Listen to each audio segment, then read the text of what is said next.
It's the Kyle Hyman Show on Redeemer Radio. This is Kyle Hyman, and here to talk about church history and his newest book, Timeless, A History of the Catholic Church, is Steve Weidenkopf. Thanks for being here, Steve. Yeah, my pleasure, Kyle. Thanks for having me on the show. So, with church history, there's been ups and downs. Outside of, let's say, after Christ's death and resurrection to today, what would be like one time that you would love to go back and experience yourself? Oh, wow, that's a great question. You know, I think for me personally, I would love to go back in time, in time of the Middle Ages, frankly, during the height of the crusading movement. You know, one historian that I quote in the book, Warren Carroll, who founded Christendom College, where I teach, described that period of time as the glory of Christendom, right? I mean, it was an age of great faith. It was the age of the cathedrals. As I mentioned, the crusading movement, which was really, came to the forefront in Christendom, as a response to the Islamic invasions in the East, but also the reason why it was able to be accomplished and to even take root in the life of Christendom in Europe at the time was because of the great faith of the people. I mean, it's one of the reasons when you read the accounts of the Crusaders who went and why they went, they went really out of a love of God and of Christ, His church, a love of, their fellow Christians who were being persecuted and harassed in the East, and the love for themselves, frankly, because they were given the indulgence by being able to go on a crusade, and they saw that as a unique spiritual opportunity. So they had great faith. So I think that'd be a fun time to go back and just see. And the modern world has so many misconceptions and believes a lot of myths about that time period. So I would love to go back and to see that and witness that myself. Yeah, because it's interesting. I think a lot of people would call that one of the darker times in church history, but you're saying it's one of the most celebrated times. Exactly. Yeah, it really is. I mean, or it should be, really, okay. Because of the faith of the people and, just a lot of unique things happening during that whole, let's say several hundred-year period of time. I mean, you have, spiritually speaking, you have the rise of what's known as the mendicant orders, or the religious orders that exist by begging. These are the Franciscans and the Dominicans. So this is the time when, Francis and Dominic lived, and to be able to go back and to see them and see their movement and the people that, how they shaped and changed society and the church even. All kinds of different interesting popes living at that time. Blessed Urban II, who called the First Crusade at the end of the 11th century there. You have Innocent III, who, was a pope who was very interested in portraying papal power through the world and through the secular world at the time even. And just to see him, and I mean, you have all kinds of interesting secular people as well. You have King Louis IX, who was canonized a saint, a great king of France at the time, and all kinds of Saint Bernard, for example, who preached the Second Crusade and who was a Cistercian and a great monastic reformer and devotee of the Blessed Mother as well. So just a fantastic time full of just interesting people to learn from. So what would be one of the darker times in church history, or one of our less celebrated times?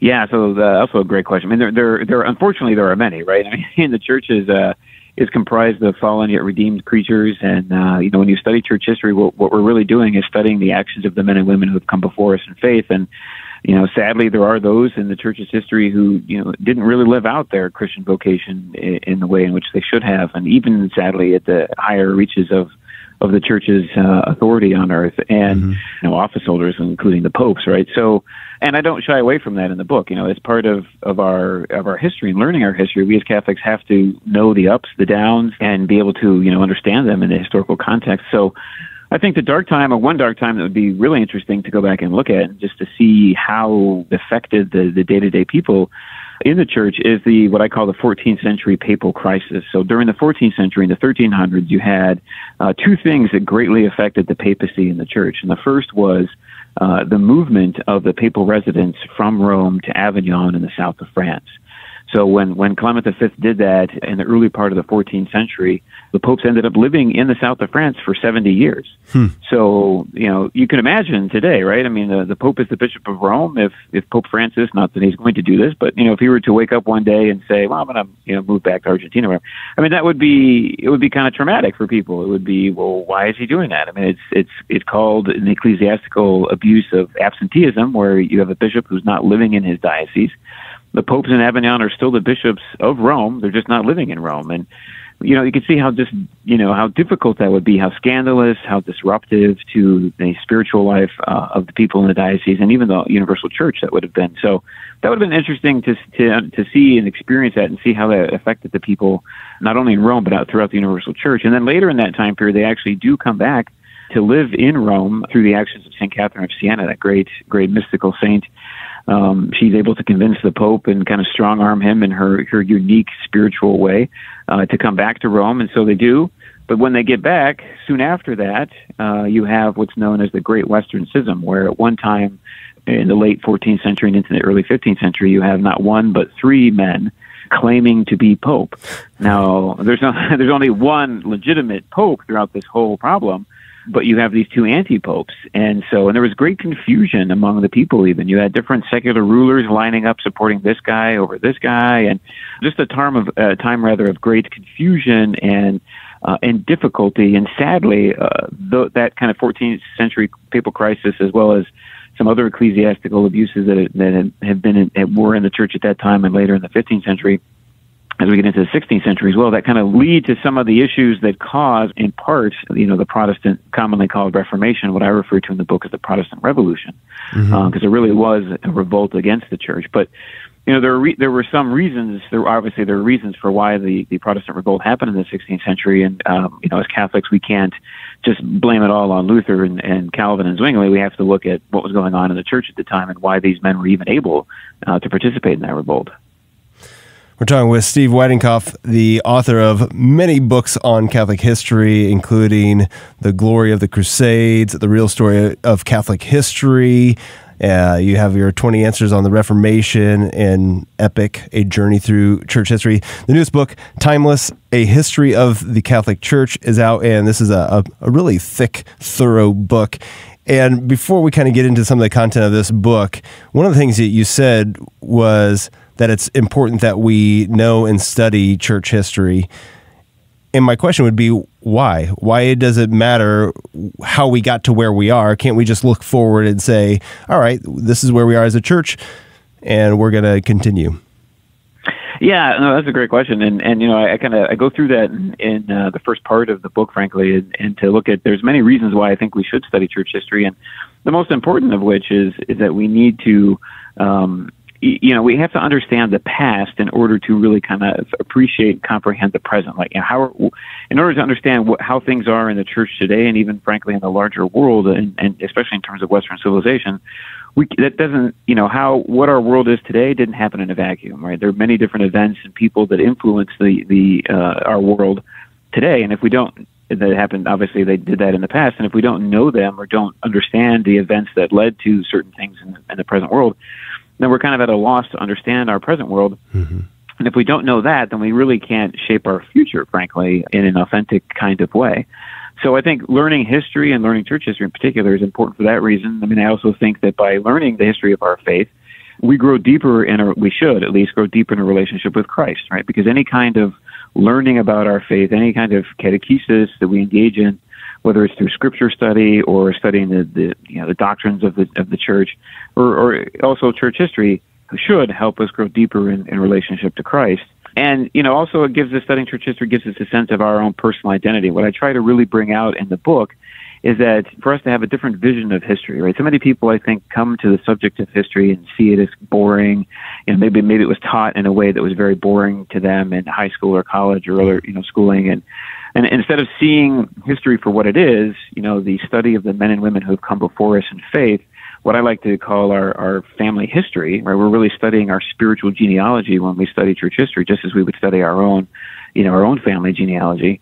Studying history is not just a recitation of names, dates, and events. It's really looking at these people who come before us and seeing them as part of our family and learning from them and growing from them and taking, from their spiritual experiences, hopefully growing deeper in our own faith in Christ and also in his church as well. And then lastly, obviously, we study church history just to be able to defend the church, right? To defend her history, to defend our faith, because unfortunately in the modern world, there are many, many mischaracterizations and myths, as I mentioned, about our history, whether it's the crusading movement or the Inquisition or whatever. And as Catholics, we need to be armed, right? We need to have some knowledge to be able to defend the church when she's erroneously attacked. So what are some of the topics that you cover, some of the events and time periods that you cover, and maybe some of them that people would be familiar with that are popular, and then maybe a couple that would be more obscure that you're able to highlight in the book? So I start the book in Pentecost, which is, most historians we consider that the birthday of the church, so to speak, at least, from a kind of human temporal perspective, is really Pentecost, right? When the Holy Spirit comes and descends on the apostles and Blessed Mother. And I go chronologically from Pentecost into the modern day. And as you mentioned, it's a bit of a big book, but I try to break it into smaller kind of sections, right? Smaller digestible chunks. So there's 10 chapters, but within each chapter I have little subheadings or parts, really. So it is a book where you can kind of pick up and read a few pages, read from one little section to another section, and then put it down and come back to it a little bit later. So it's not a book that you have to read continuously or sit down and try to read continuously in order to maintain the story. And I do write in a way that it is a story. I try to write it in a narrative way so that it is engaging as well, and not just kind of, boring names and dates and events as we were talking about earlier. But so I highlight all the major kinds of events in the church's history, from the spread of the gospel at the very beginning of the church's history, from Pentecost outward. I look at the interaction of the church with the Roman Empire, so the time of great persecution, the time then too when you have the rise of the Roman Emperor Constantine, who embraces the faith and embraces the church, and then the church goes from persecuted sect to eventually, later on, after Constantine's reign, becomes the official religion of the Roman Empire. It's a very fascinating story. And we'll look at some of the early problems in the church's history, some of the early heresies that were dealt with as well, and some false teachings and heretics. And then, as we mentioned earlier in the show, we go through the medieval period of time. Mm-hmm. We look at the crusading movement that people are familiar with. I also spend some time looking at the medieval inquisitors and then the later institutional tribunals known as the Inquisitions, especially the one in Spain, to provide a little bit more historical context and information about that event. And then we look at, the Protestant so-called Reformation and the rise of Luther and Calvin and Zwingli and others that impacted the church. Look at the Catholic Reformation, when the church actually reforms herself through the Council of Trent and through the lives of some great saints like St. Teresa of Avila, St. John of the Cross, and others. Get into the great missionary period of time as well, which some people might not be overly familiar with.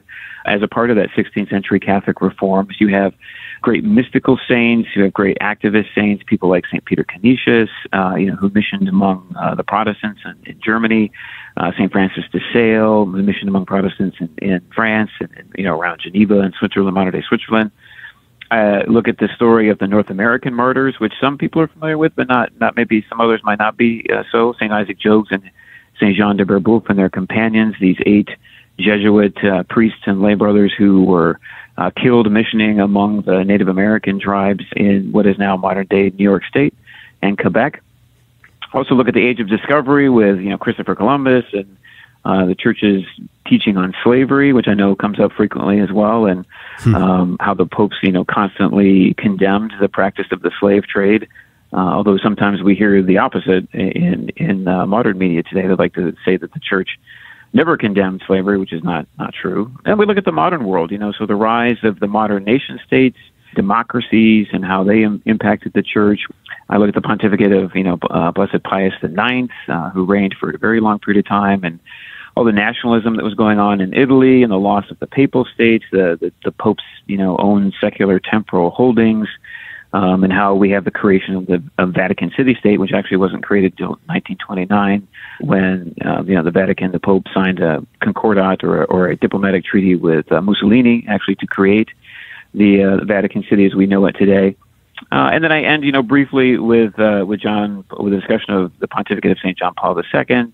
And then I look at the last part of the book is really this look at the future of the church, and I take from that, or I take the starting point of that discussion as from a book that the Catholic historian and politician Hilar Belloc wrote in 1929 called Survivals and New Arrivals, where he looks at, from his perspective, somewhat earlier in the 20th century, what are the things that the church is going to be dealing with in the future? What are some of the attacks? He saw the rise of what he called neo-paganism, which is this rise of people moving away from the Christian faith and embracing paganism again, like it was in the Roman Empire. And not having a sense of God-given objective truth and morality, and a great attack he saw on marriage and family life, and quite really interesting, very prophetic, his writing there. So I kind of end with a discussion on that, and my last part of the book really is a quote from Pope Benedict XVI's encyclical "Saved in Hope," where we look at the point of studying our history of being Christian is to be lights in the world, right? To provide hope for the world, to provide authentic joy, and to not take what we've learned or take our faith and hide it in the bush, hide it underneath the bushel basket. And, although we might feel, somewhat like that's an appropriate response in today's world when the church is attacked in so many different ways and suffering from so many scandals and things like that, and it's understandable, but we have to fight through that with grace and be the great, light that Christ calls us to be in the world.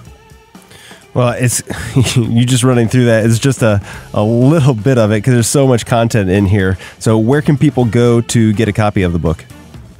Yeah, so several different places. It's published by Our Sunday Visitors, so people can go to Our Sunday Visitors. I think it's osvcatholicbookstore.com is their website. You can get it there. They do have free shipping, and it's also available on Amazon and should be at most good Catholic bookstores near you.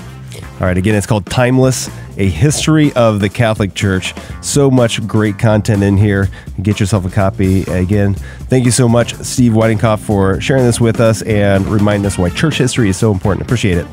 Thank you, Kyle. Appreciate it as well.